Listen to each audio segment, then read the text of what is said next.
హల్లెలూయా. దేవుని నామానికి మహిమ కలుగును గాక. ఈరోజు ఈ ఉదయాన్నే దేవుడి సన్నిధిలో ప్రార్థనలో విశ్వాసంలో మనం ఎదుగుతున్నాం కదండి.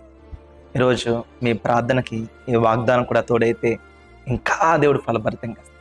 హల్లెలూయా. దేవుడి వాక్యము ఈ లోకానికి వెలుగుగా అది మనం చేస్తాం. ఉప్పు రుచిని తీసుకొస్తుంది కదా, అన్నీ వేసి చూడండి. అలాగా ఈరోజు మీ ప్రార్థన విశ్వాసం అన్నింటిలో ఈ వాగ్దానం కూడా మీ జీవితంలో ఫలభరితమైన మేలుని తీసుకుని వస్తుందని నేను నమ్ముచున్నాను. కాబట్టి ఈరోజు ఈ వాక్యాన్ని మనం చూద్దాం. ఇర్మియా రాసిన గ్రంథము 29వ అధ్యాయము 11వ వచనం.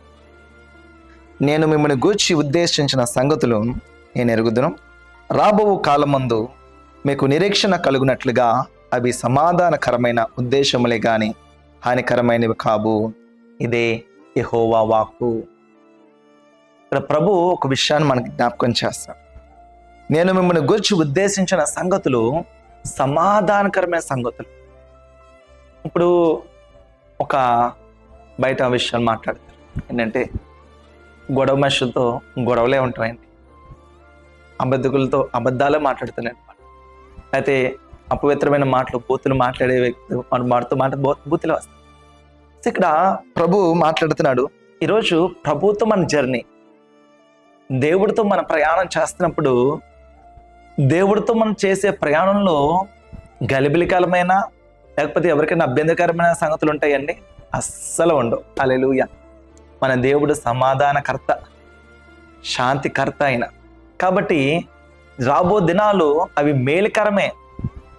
మేలుకరమే, ప్రభు చెప్తున్నాడు. నీ గురించి ఉద్దేశించిన సంగతులు, మిమ్మల్ని గురించి ఉద్దేశించిన సంగతులు నేను ఎరుగుదును, రాబో కాలం ముందు మీకు నిరీక్షణ కలుగునట్లుగా.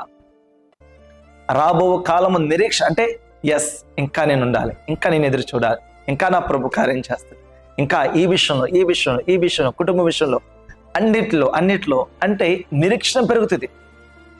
దేవుడితో మనం చేసే ఈ జర్నీ మనలో నిరీక్షణ పుట్టిస్తుంది. అటువంటి ఆశీర్వాదాలు దేవుడు మనకి ఇస్తాడు. నిరీక్షణ కలిగినట్లుగా అవి సమాధానకరమైన ఉద్దేశంలే కానీ హానికరమైనవి కాదు.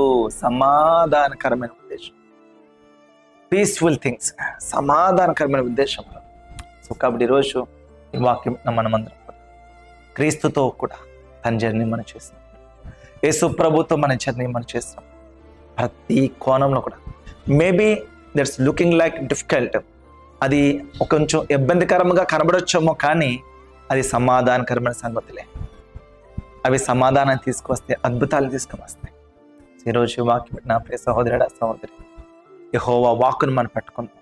యెహోవాతో మీ జర్నీ స్టార్ట్ చేయగలిగితే, యెహోవాతో దేవాది దేవుడితో మీ యొక్క ప్రయాణము, ప్రార్థన జీవితము వాక్యానుసారంగా మీరు కట్టబడగలిగితే అవి సమాధానమైన సంగతులే తీసుకుని వెళ్తాయి, కానీ హానికరమైన కావు అని మరొకసారి మీ అందరికీ తెలియచేస్తున్నాను.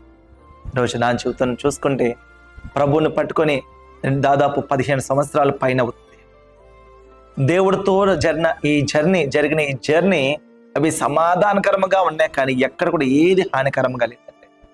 కష్టముగా ఉంది, కష్టం లేదని అనట్లేదు, కానీ ప్రతి స్థలంలో కూడా దేవుడు తన వాక్కుతోటి, తన మాటతోటి బలపరుస్తూ సమాధానకరమైన సంగతులనే ప్రభు మాకు ఇస్తున్నాడు.